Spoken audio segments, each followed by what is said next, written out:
Hello, everyone. My God, I haven't been on this show in forever. I almost forgot how to call my name. Well, my name is Irene White, and I'm back.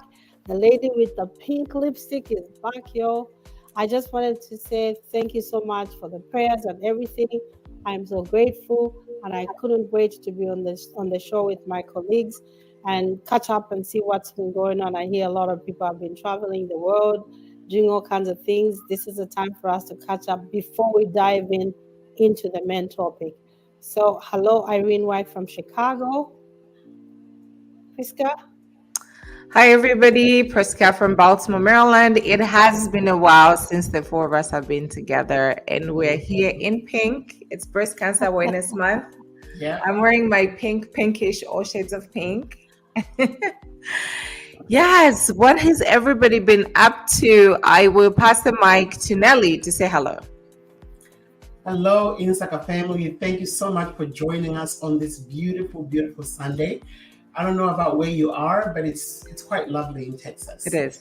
Here And too. I have with me a very special lady here, and we will let you know more about her as the show goes on. But just we call her affectionately as Grandma Joan. So I have Grandma Joan with me here, and we'll talk more about why she's with us in the studio today. Winnie? Hello, everyone. Good to see you all smiling on our faces. We are in pink today. Happy Sunday. It's beautiful outside, and I can't wait to hear what you guys have been up to. Yeah. It was a good summer. Yeah, Yes. it was a good summer. You guys, I moved. Oh, I love my place. I really love my place. nice. When we are done with the show, I'll show you a tour. I have French windows and I have a huge balcony She's living large. with a very nice umbrella. I put very nice flowers. So when I'm working on my table, looking outside, I feel like I'm in France, yo. Oh, she is Aw. living large. Welcome back. You have inspired me yeah. to redo my office now. Oh Mhm. yeah. I'm coming to redo your office. I can help you. Yes, we need Awesome. to. And Yeah. I have a room that I want to turn into a reading room. Mhm. Oh, That I okay. need help with, yes. As soon as you come in, I just want to turn into a reading room. Like, just make it very nice and cozy. Yeah. That's Yeah. Also, what have you ladies been up to? I know you guys have done a lot. I'm so sorry I didn't keep up because, I'm just going to do a disclaimer here. So I tell people it's very important for us to take a mental health break. And a mental health break shouldn't have a limit on time because Mhm. everybody is different how they process whatever challenges they are going through. So if you think your mental health break is 1 day or 2 days or whatever, if it's a year, like I took almost a year, it Mhm. helped me. So figure out what works for you and run with it. Um, I'm gonna go to Nelly. I know Nelly, you went to all the places some of the places I've been, some places are like, I wanna go there, she beat me to it. But you took us on that journey, it felt like we were with you. I keep hearing that. Like even yesterday, we were mingling with the ladies here in the Dallas area, and I kept hearing that over and over. Like, you know what? We were on this trip vicariously with you. So I'm so glad I was able to take you guys along with me. So started off in Germany and then went to Salzburg, Austria. Salzburg, I noticed from the comments, Irene, you've been there, Yeah, so been you there, yeah. know. Guys, if you watch The Sound of Music, like our family, we are a big fan of The Sound of Music, especially around Christmas. Um, if you watch that movie, you will realize when you get to Salzburg that it looks exactly just like that. Oh, Like the green lolling hills Yeah, and the snowy mountaintops and the cows grazing on the side. It's just so picturesque. It's beautiful. yeah. So from Salzburg we went to Venice, which is a city completely on water and concrete. oh my I goodness. mean, this was the engineering behind this is amazing. You won't find a patch of dirt. Everything is concrete and water. I don't know how Wow. they did it to get from one street to they have streets and little cobbled streets. But yeah, it's amazing. I would be so scared. No, you wouldn't, because it's not like, yeah, the water is there, they have the canals, right? But you have enough space to walk around and still, you know, So that's like the whole city. the It's whole just city, water. the entire city. You Is it close go, to the ocean, right? yeah, Ah, yeah. I was And thinking maybe something would be the correct. water path looks very, very narrow where you go with those little, whatever you Mhm. call them, it's a boat. I think Yeah. I'm with Priska, I'd freak out. I love it, it wasn't really, you are not feeling like you're completely surrounded by water. You still have like enough land, enough restaurants, and there's just so much going on that you don't really feel that way. Interestingly, when we were going by train from Salzburg to Venice, our train was delayed. There was something on the tracks that we stopped for about an hour. So that delayed the time we're supposed to get in. And apparently, when the tide is high, the train tracks, like, they have to close. So we couldn't get there. Wow. We couldn't get there by the international train. They're like, the tide is too high. This train has to stop here. You guys get out and then get on a local train. Hey, So Oh we had wow. to get out, change of plans. But yeah, anyway, enough. It's a lot. I think And the then you trip and then you is too ended much. up in Zurich, Yes. my favorite city in the world. I when I grow up, I want to be like you, and I'll come along. What about you, Winnie? What did you do exciting the past summer? What did So you the do past summer, exciting? the only thing I did. I think on the beginning of summer, I was in Qatar. I was in Doha. Oh my gosh, it's beautiful over there. Hmm. Clean. I had a chance to wear the what do you call this, The Habaya. the abaya, and I wore it. I would say it. I wear it with grace, because when I was married to my ex-husband, he was Muslim. I would not even look at it. I was like, hell no, you're not gonna change my name to Maria or Mariam, and no. I said no. So this time I was able to wear it just for like culture purposes, culture reasons, because we had to go for dinner, and then my in-law told me, like, it's good to just, like, you want to be part of it, you want to be inclusive. It would be nice for you to just wear it, and it's beautiful. The clothes are very nice, but it's very hot. The Mm. food that they have was just like unnatural, like everything. Chocolates. There was like so many chocolate places. It was just nice. Very place. I was like looking around. There's so many nice clothes there and shoes, but these women wear all these long gowns. When do they wear those shoes? I was asking those questions. When do you guys wear these shoes? But hey, who knows? I think they wear them when they travel. But it was beautiful. And summer, I spent time alone because both of my kids were not home. Mapalo was by her dad's, and Rafiq was in Qatar and he went to Zambia. So I was just by myself. I really had a chance. I mean, I didn't do time out, but I had the chance to be alone and just reflect on myself and just like Mhm. kind of get to know who I am and what I want to do and what I want to just live for, because we're not perfect. We're always going to make mistakes, but how can you evolve from what you did and how can you move forward? How about growth? So I kind of put all these things together. So that time I had this summer, I think was the first and the longest time ever be alone with our kids, just me, myself alone. So I had a good time. I had a good summer. All Wonderful. right. What about you, Priska? Before I tell you about Malaysia. I just realized we can do an icebreaker question after this. I didn't do much. I took classes here and there. Interesting enough, I'm very interested in IT. That's something that I'm learning about myself. I went to visit a good friend of mine out of state. We had fun. We spent time together, me and her family. Other than that, I spent time with myself and I realized that I love my own company. I've become very socially awkward. Mm. Very. Like I love being by myself. I picked up reading again and just teaching myself things and just nothing much in the house. All right. That's good. Though my trip to Malaysia, you know what, Winnie, what you're saying about the Habaya and the hijab? There were some places in Malaysia that I could not get in because I didn't have the hijab, and just even the hijab, not even the habaya, just the hijab. I could not get in. Really? No, no, I could not get in.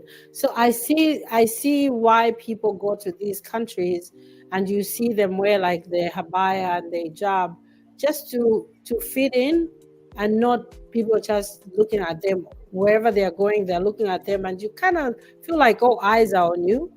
It's a Sometimes it's okay, but sometimes it's very awkward and uncomfortable.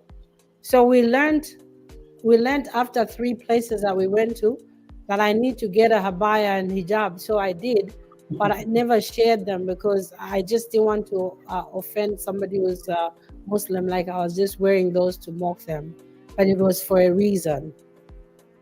And one of the things I enjoyed, we went to Malaysia for work. So we were invited by the United Nations. As you know, I'm in social work, I'm in social service, so I work with a lot of refugees and immigrants. So the United Nations in Malaysia called us because we are trying to initiate this program that helps a lot of refugees and migrants and immigrants. So we went there and we ended up at the embassy of Zambia. You guys, I have never felt so proud of being Zambian. Mhm. I'm telling you, because the visit at the High Commissioner was accidental. So Mhm. I just kind of pushed things, and then I found, me from Lusaka on the street. I found somebody who knows somebody who knows somebody. Somehow we found ourselves at the High Commissioner. So when I was there, it was my bosses, 3 of my bosses, and me. And then they found out that Zambia is a very hospitable country for refugees. We Oh, harbor a Oh lot of yeah, refugees from around southern part of Africa, it's been. and some northern. Yeah, some northern. I think we've never hosted the western part of Africa, but the rest of the countries we have. So We my did boss, Cameroon. yeah, oh Cameroon, Yeah, yeah, because I know my grandmother used to volunteer to go to refugee camps, and when I was young, we would take food and do stuff. She would work there, so yeah. we So did Cameroon. that's good. So my bosses were so amazed when the immigration first secretary was explaining how the resettlement program works in Zambia. That when mhm. people come as refugees, we embrace them. We tell them you can settle here or you can resettle somewhere else. If they have want to resettle somewhere else, they have to go through the UNHCR to Mhm. take them to whatever various countries. And everybody was like, Irene, why didn't you tell us about this? I'm like, I don't know. I just didn't think about it like that because we came for something else. But it was an amazing trip. We had Mhm. so much fun. There was so much to see. I didn't have time to shop because it was every day was something different. And my learning lesson coming back was I appreciate my life now than ever because the things that I saw there, people what they're going through, like refugees and immigrants, it was just out of this world. Like, how do people actually live like this? But Mhm. we're trying to change the face of that that that situation so that it could be better for the refugees. So it was nice. I really had a good time. I have some pictures that I'll share with you guys as we go, and then you see how much fun I had. Awesome.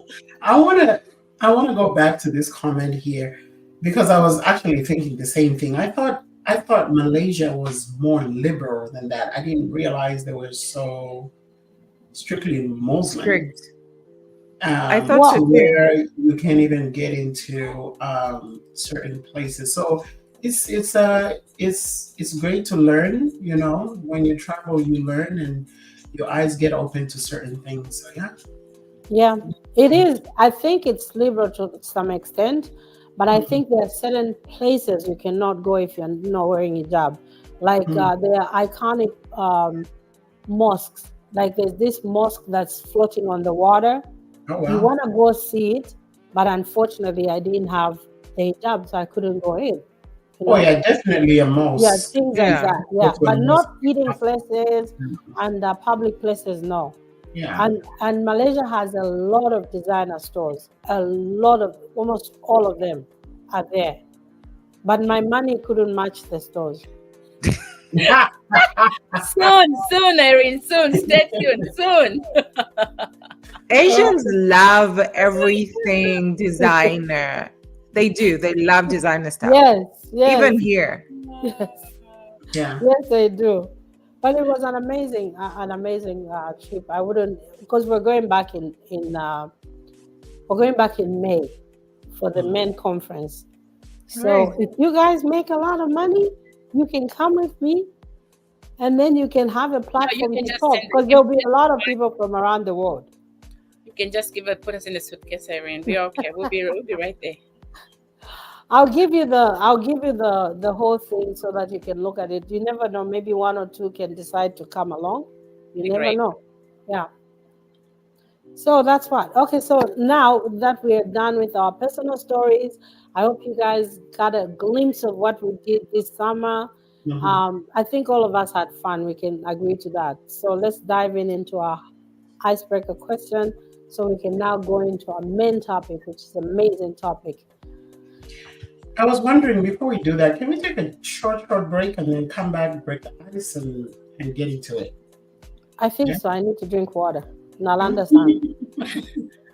I think that'll be good. We can go to the commercials. Give me a second, please. All right. I will show you how to get the best night of your life while I'm sorry.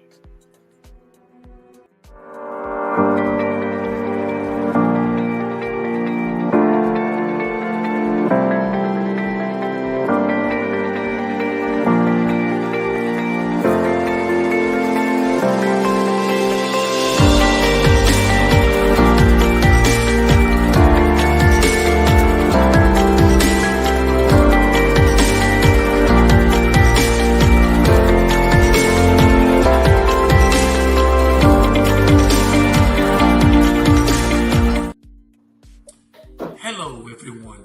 This is Dick Gello, Organization of Zambians Abroad President. See you in DMV for the Zambia Independence Celebration 60th. 60. Zambians in the diaspora celebrates Zambia's Diamond Jubilee. Get ready to celebrate Zambia's 60 years of independence. OZA, in conjunction with NZDMV, invites all Zambians abroad to take part in this historical celebration. Date, October 26, 2024. Venue, Hyatt Regency Hotel in Crystal City, 2799 Richmond Highway, Arlington, Virginia. This celebration brings us together as OZA to honor our rich culture, history, heritage, and achievements as we reach this significant milestone. Let's celebrate Zambia's journey, unity, and resilience together.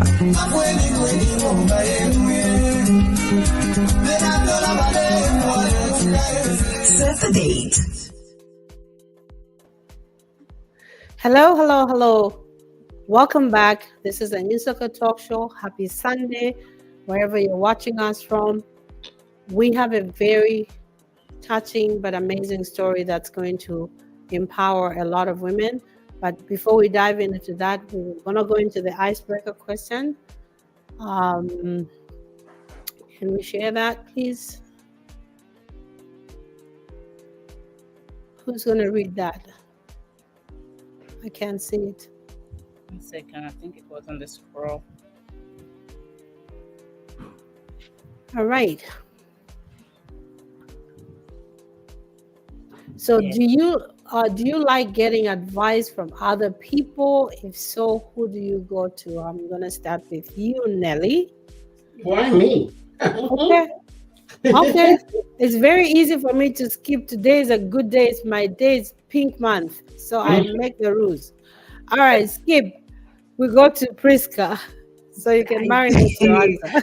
You have selective days and months that you want to own your days in your month. Any other day you don't. Do I like to get advice from other people? It depends on what it is. If I'm coming to a person for business, I would rather go to somebody that I know that they have done a certain business and they're successful.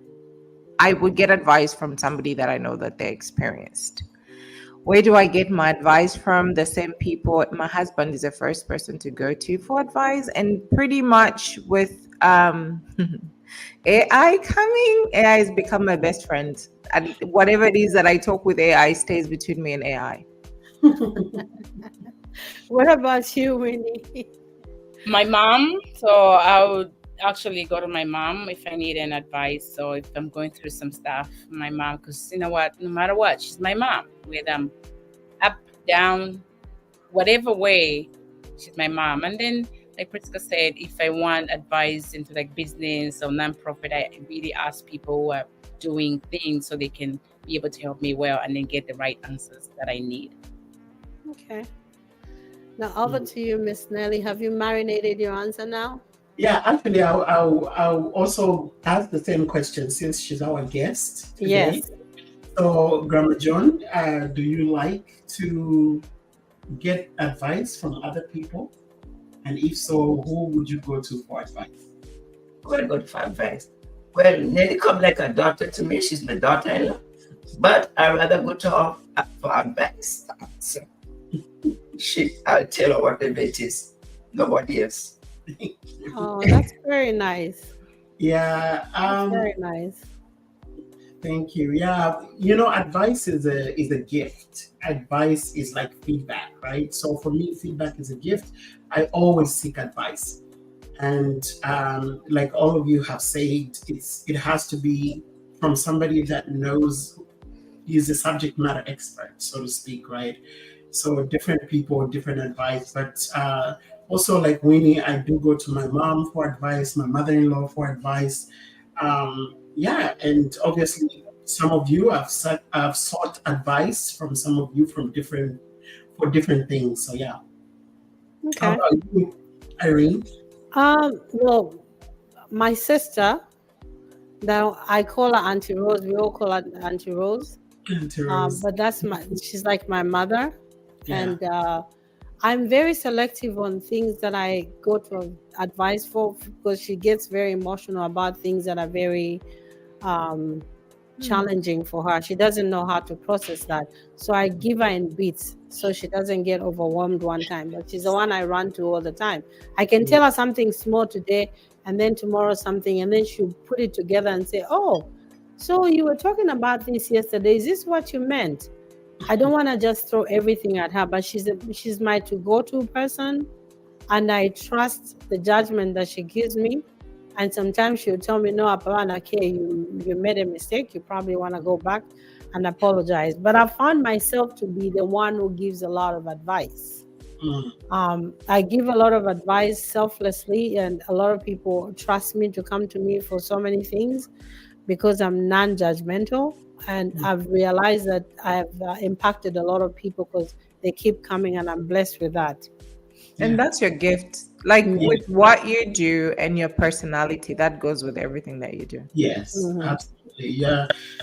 No, thank you. That trustworthiness that people get attracted to, and they want to confide in you. So, yeah. Okay. The only thing I can say is, don't let when you're a very empathic person, sometimes the problems of other people can weigh you down. So you have to learn to, not get yourself tangled up while you're trying to help others. So, Grandma Joan, love you and miss you, Maureen says. Okay. That's good. You guys, we have Grandma Jones, like she was introduced earlier when we started. So we are going to ask Nelly to do the honors to reintroduce Grandma Jones again for those that were not here when she announced her name, so we know why she's here. She's about to tell us something amazing. So let's stay tuned, you guys, and listen. All right. So as you all know, October is Breast Cancer Month. And if you look on the screen, you'll see we are all pinked out here. I'm wearing pink in solidarity of my mother-in-law, Grandma Joan. 10 years ago in May of 2014, I took her for a doctor's appointment, like any other doctor's appointment. And on that day, the doctor came in and said, we did a mammogram and wanted to discuss the results of the mammogram, it doesn't look good. So we need to do a biopsy.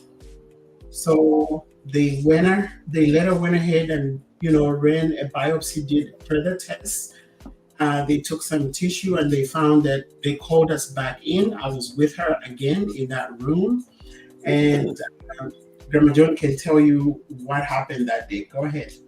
That day, the room, they had about 2 doctors and 3 nurses. And I was scared. I started to shake.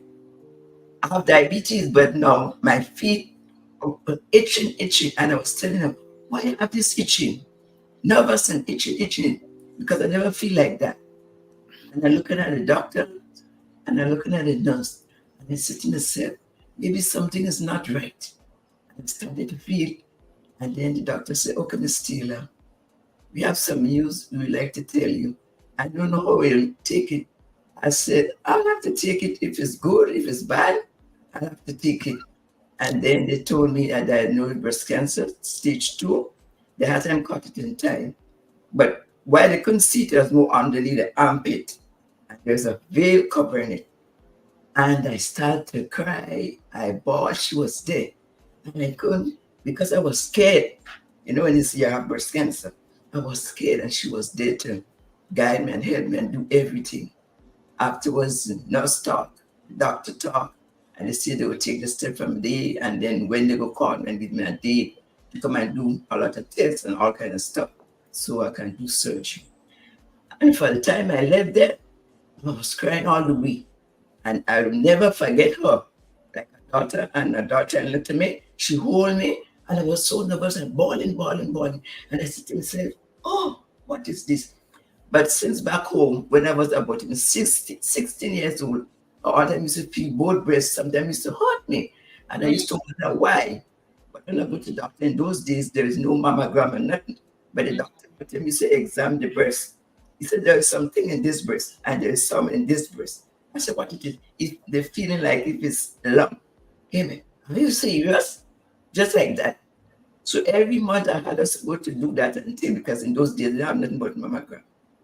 Then one time the doctor feel more in the right breast. He seems still, you're not looking good. This breast is, you have too much in this breast. All he told me, if you travel anywhere go, you have to do mammogram every year. Try and not to miss it. But in those days, you need, I don't have that for mammogram. So when I came up here to America, I started to do that. First I was working, so when I was living in New York, I started to do mammogram every year. In New York, they couldn't see anything.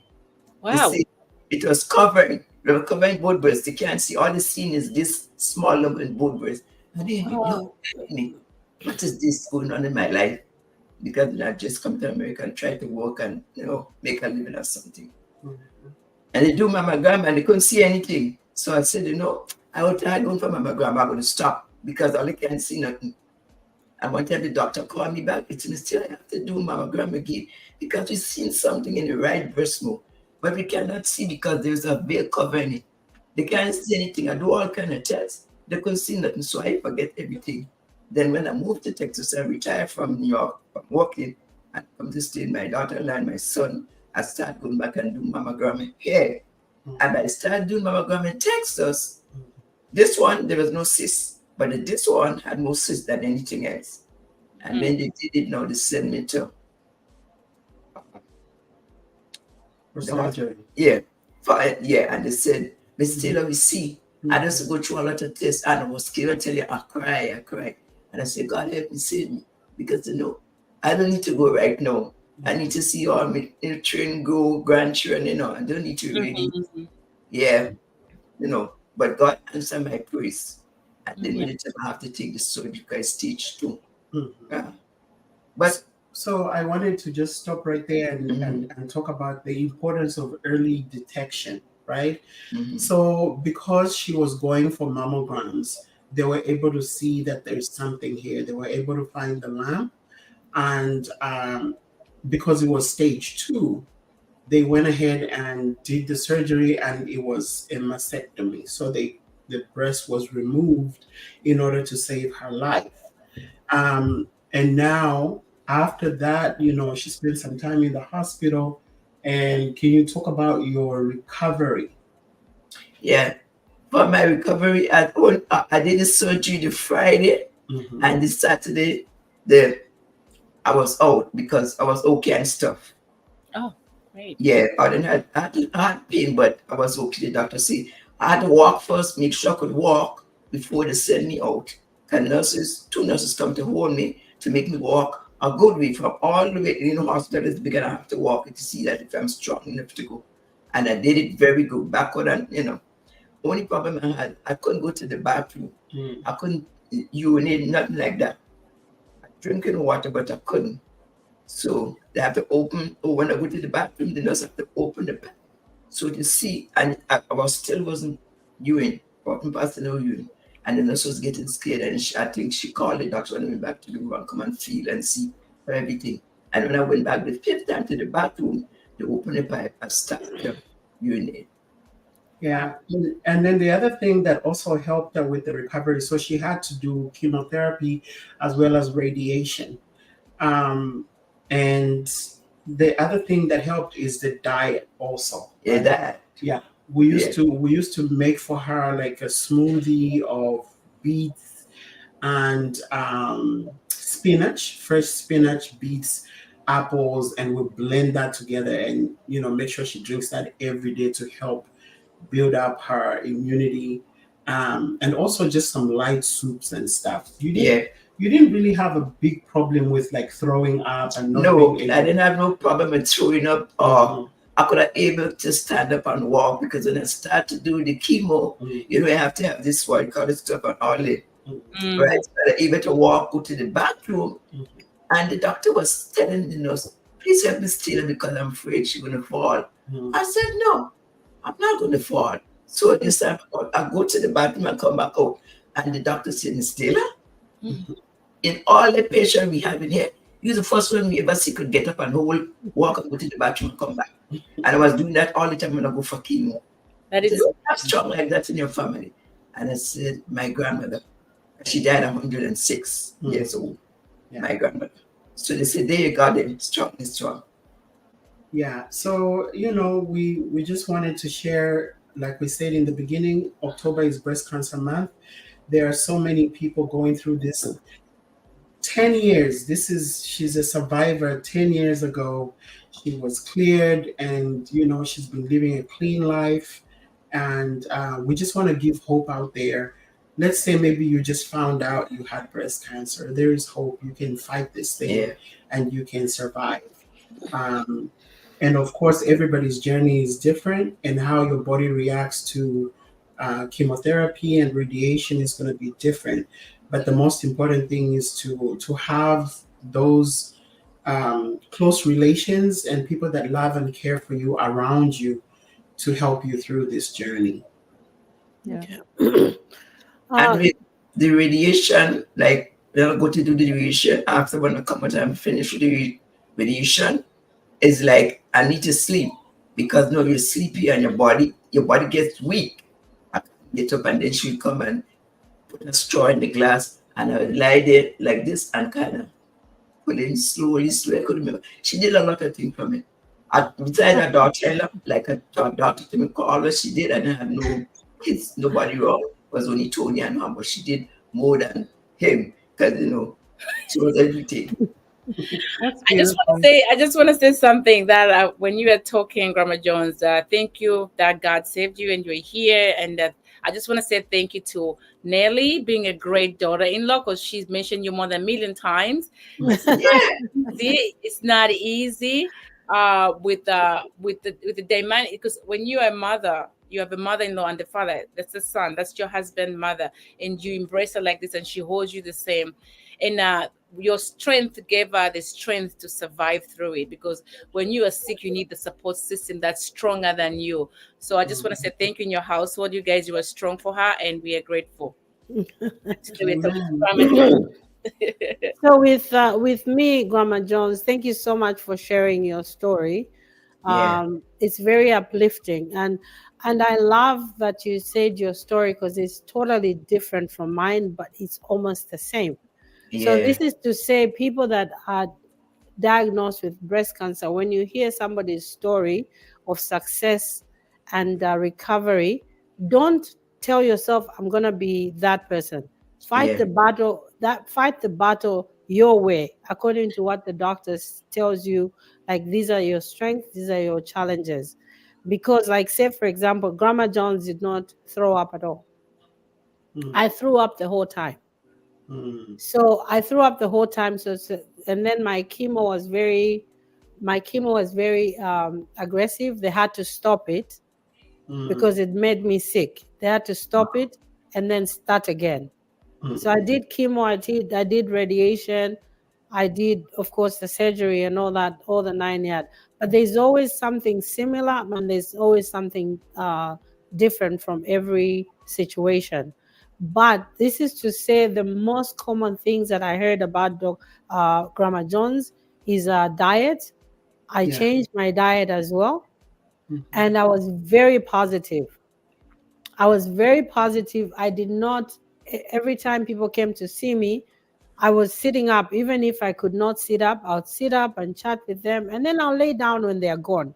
Because I mm, didn't want a pity party. I don't want people to come and start, can I rub your feet or whatever. No, I wanted to just stay strong. And that gave me the strength to fight. So yeah. one of the things I did anytime I left the house, when I reached the door, before I reached the doorknob, I prayed. Mhm, I prayed before I touched the doorknob.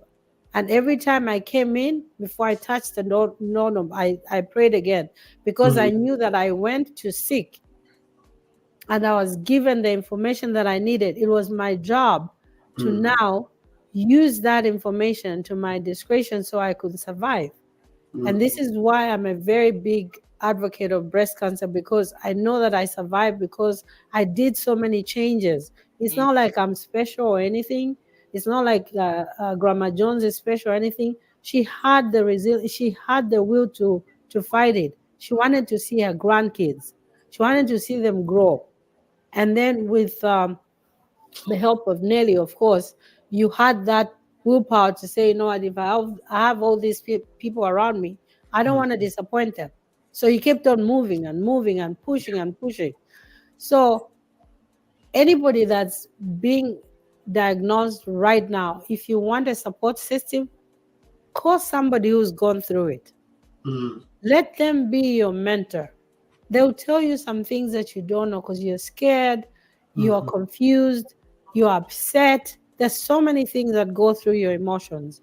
But find somebody who survived. They don't have to be somebody you mhm. know, and then talk to them and tell them these are my challenges. And you never know, it will just go away Yeah. like, yeah, it just go away like that.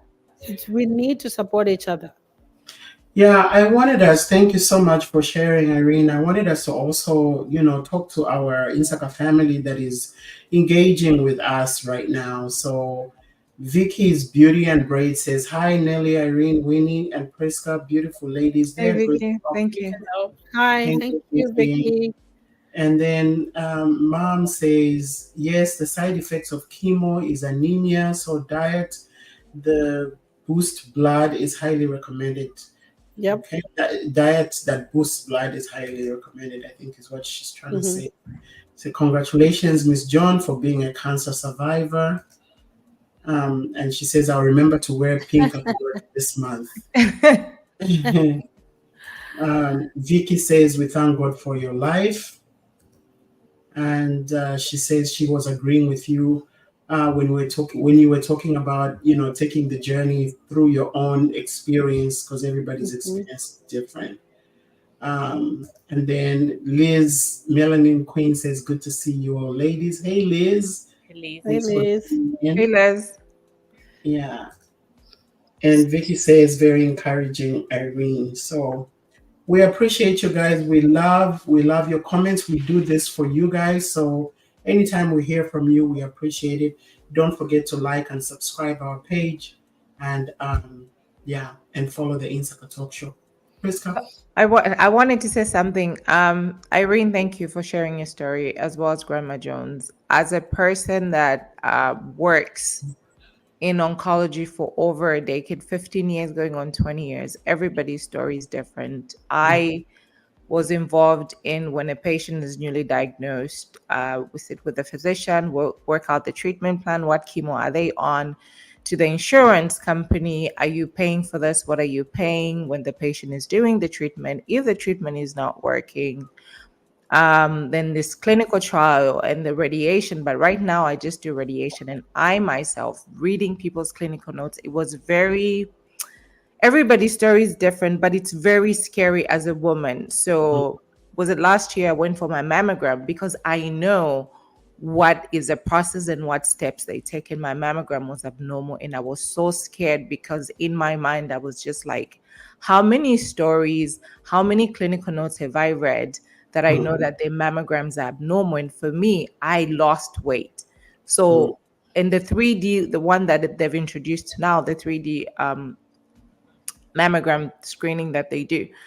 So I stayed, I think 3 months, Nelly, over Yeah. 3 months. I didn't want to find out. I didn't want to know until Mhm. my doctor called me and said, Priska, you being a child, you do this for a living, just go and find out. And going to find out, sitting in there, I went to advanced radiology, which was a horrible, horrible experience. The way they do their stuff, first of all, if I didn't know and understand how my insurance works, and for real, I had cancer, I would have just gone home and not knowing what to do next because advanced radiology failed me. And I want to encourage women that are going for their mammogram that have insurances, call your insurance, find out what is it that is covered, what can the insurance pay for before you go there, because 85% the front desk, they don't even know what they're doing and they don't even care. For me, I was just so mad because I don't know if I have cancer or I don't.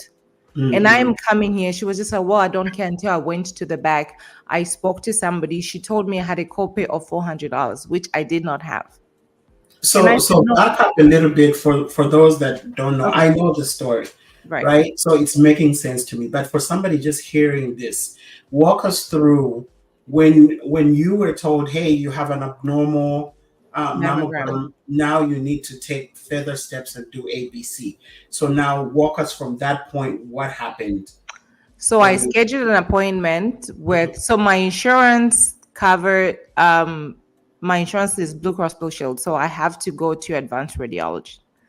I scheduled an appointment. They scheduled it wrong. There's a name for it. I don't know, Irene, if you know. The second repeat. The second, the first one is a mammogram. The second one is, I forgot the name, but it's a screening something. They scheduled it wrong.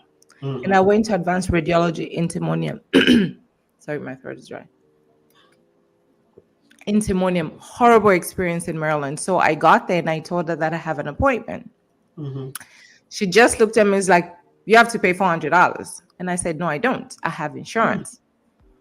Well, we're not going to see you then. And I was like, miss, I have insurance and I know that I don't have a copay. You need to call your insurance then. In front of people, I called my insurance and I put on speaker. Said, just give me a reference number or something. So I know that the front desk's job is before a patient comes in, you verify the insurance, right? That is your job for you to do, not my job to do. I don't want to be calling the insurance company if I don't even know if I have cancer or I don't have cancer. Then I went to the back. At least 3 people were in front of that front desk and were arguing with her about the same thing. Wow. And I was so mad, I just wanted to go away. But thank God, whatever it is that I had was not cancerous. But if I had cancer and I was just like, I'll just go back and go away, the cancer will be growing and growing and growing. So be persistent. If you go to see your doctor and somebody's telling you otherwise, just be persistent and find out exactly what it is. It's very sad that people that work in such kind of environment are not trained to be empathetic. Yes. Because when people walk in there with confusion of do I have or I don't, and sometimes the doctor will just call you to say you have to redo your mammogram. It doesn't mean anything, but in your mind, why do they have to do the mammogram again, which means I have cancer? So you're going there with that fear. And then the first thing you want to do is a very good reception by people that work there. They have to make you feel like, you're in the right place. You're going to get the right information. But if they give you an attitude before you even go in to get your results, they've already spoiled your day. So maybe some of these facilities, they should train these people to be empathetic to Yeah. people. And if I'm asking 700 questions, because I'm asking 700 questions because I'm confused, there is nothing wrong with that. There's no wrong or right. Oh, I You're Just right. learned with the lecture. I Yeah, I was lectured gonna say her. empathy. Sorry, I was going to say empathy should be a number one qualifier to work in certain absolutely, places. You can't absolutely. have somebody who is cold, no feelings, and talking to people any kind of way. Nelly, It's I a almost very changed my sensitive. oncologist. My Mm, oncologist, the first mm, time I mm, was, like, Grandma Jones said, you went in the doctor's office. They called me to say you should come in. I went in there. I was sitting down, and then he comes in. He's mm, standing there by the door, I have a plague. mm. He's standing there talking to me, like, Miss Irene. I said, yeah. White, yes. You're here because you have cancer. Yeah. Ah, Like, first and foremost, be a little nice about how you announce it, Yes.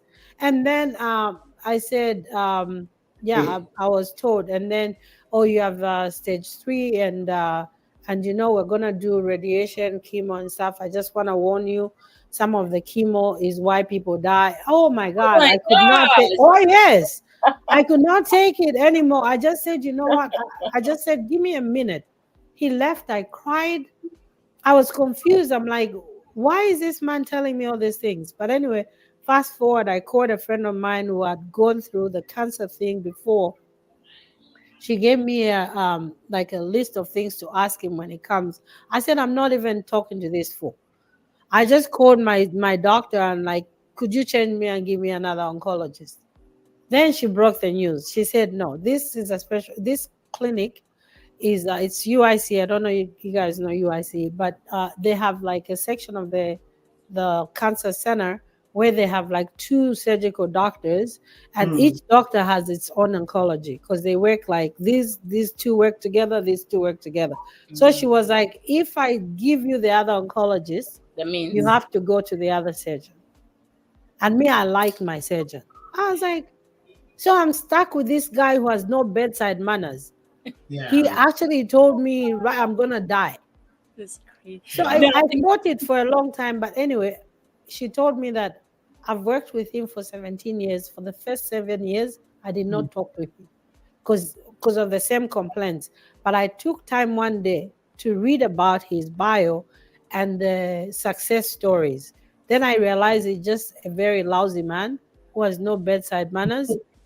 That's how I started working with him. And that's what I gave him a chance. I read about him and I saw that he was doing the right thing. I was like, so Before you even finish, Erin, maybe I'm I'm just done. saying I don't know him. Maybe I think he wanted. I mean, I think he doesn't have manners or no empathy, but maybe he didn't want it to come in and be sympathizing because he knows the situation is as bad as it is. So he didn't want to come and say, "Oh, Miss Irene." So he wanted to like, because even I'm sure Priska works over here. I'm sure you feel sorry. I'm sure you feel sad to even break up this news. So I think they have to have this persona of like being strong.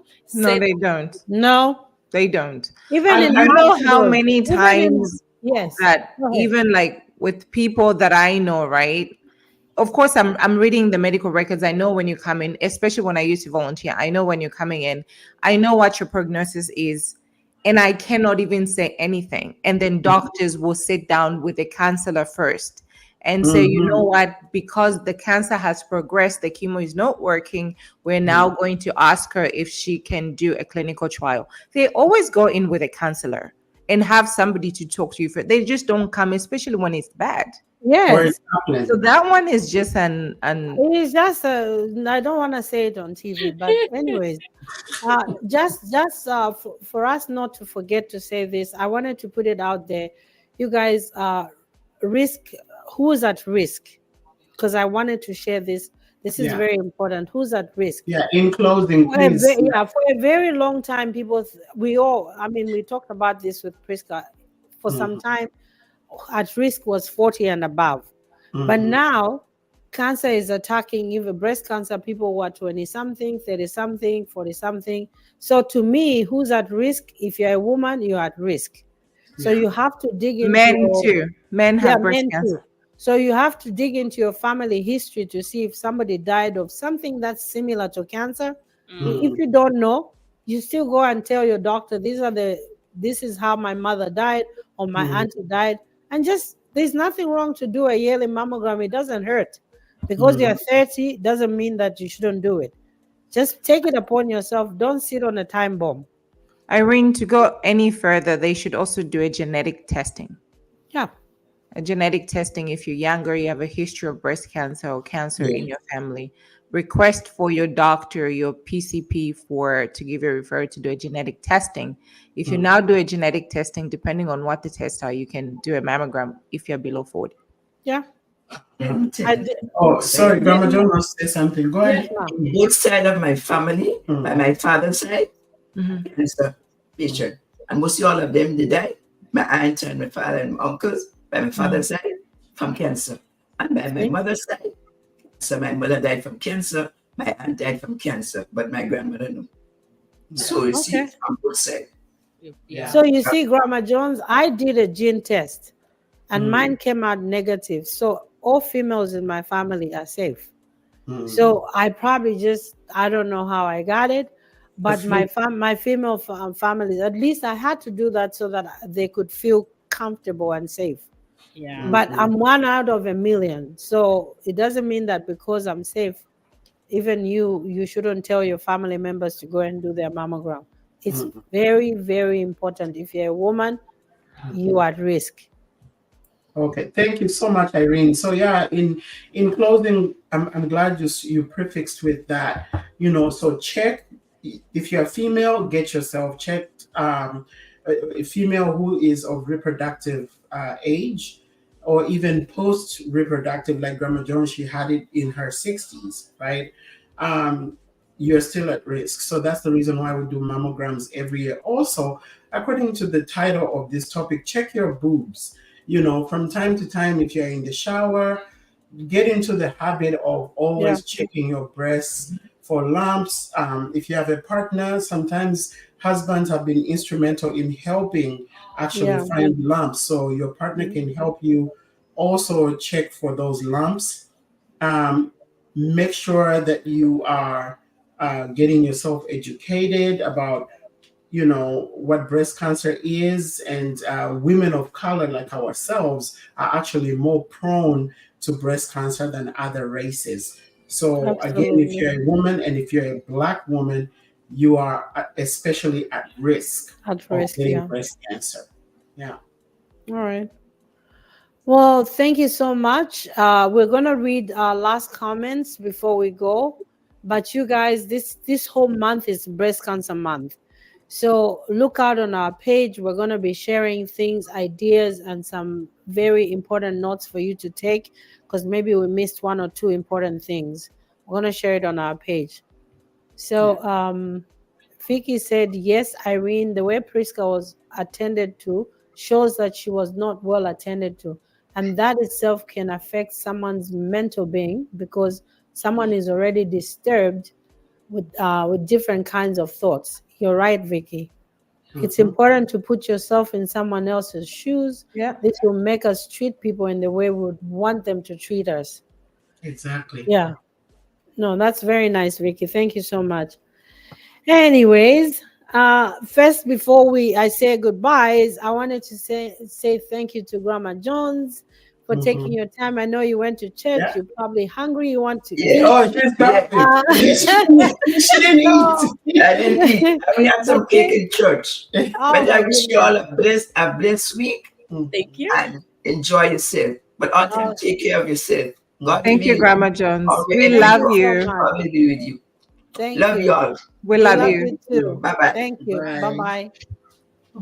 Before she leave, I think before we leave, when we say the last remarks, I can play the video for Mary J. Blige. I think it is. Yeah, so we wanted to share just this is to show that even celebrities have challenges in this path. So it shouldn't be just like us commoners.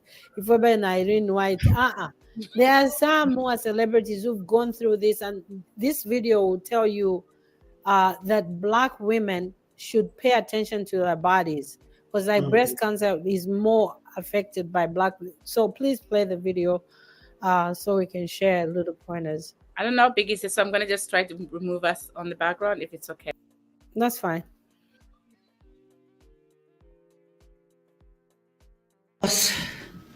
Aunts, not an aunt, but several family members to breast cancer, grandmother to cervical cancer, lung cancer, and it just keeps going on and on and on and on every time I look around.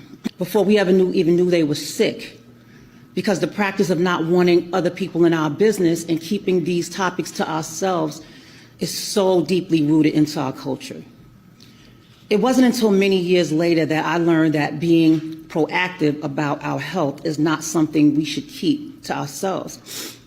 That's why I've dedicated a great deal of my time to increasing awareness of the importance of preventative screenings, reminding people that their health is their wealth, and urging them to make it a priority.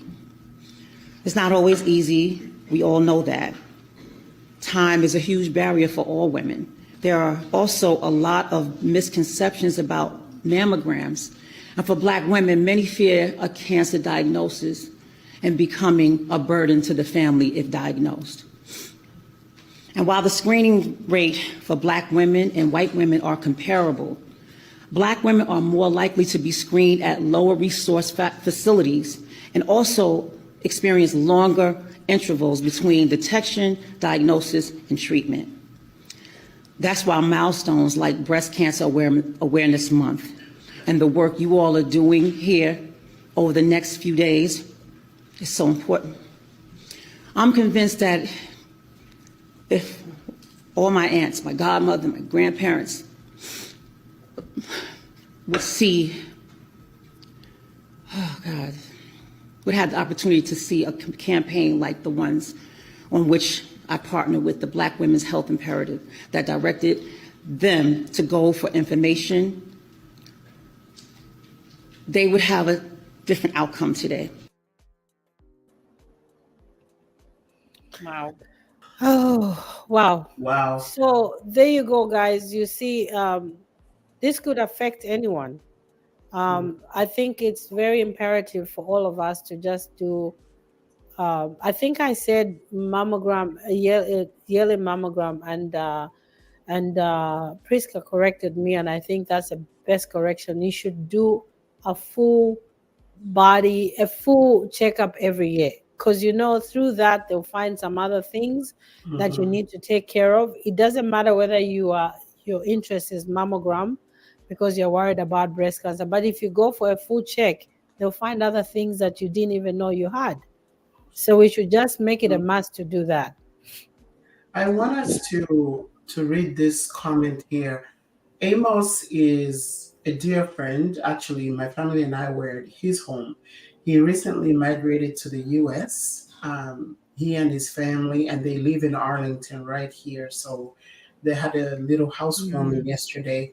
And he writes, very important topic. My mother died of breast cancer, and we only discovered it late and more advanced, and we just had to wait for her to pass. We're so sorry about the loss. I'm so sorry, Amos.